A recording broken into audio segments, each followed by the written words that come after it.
Hello, and welcome to another All About Doors and Windows feature presentation. In today's video, we are going to demonstrate how to install a storm door handle set. However, before beginning, it is important to note that our storm door already contained a mortise lock, so that will not be covered specifically within this video.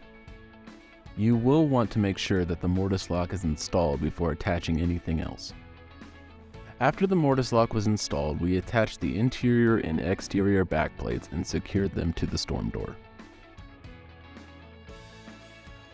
Then, we inserted a key cylinder and fastened it down with the key cylinder screw.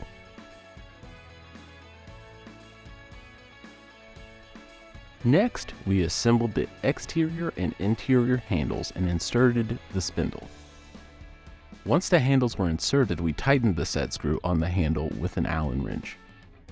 Finally, we made sure the handles functioned correctly along with the key cylinder.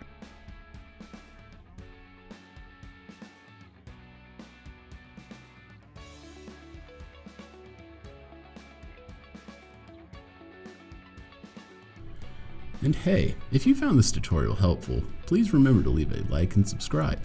All products shown in this video can be found on our website and down in the description. Thank you for watching and have a great day.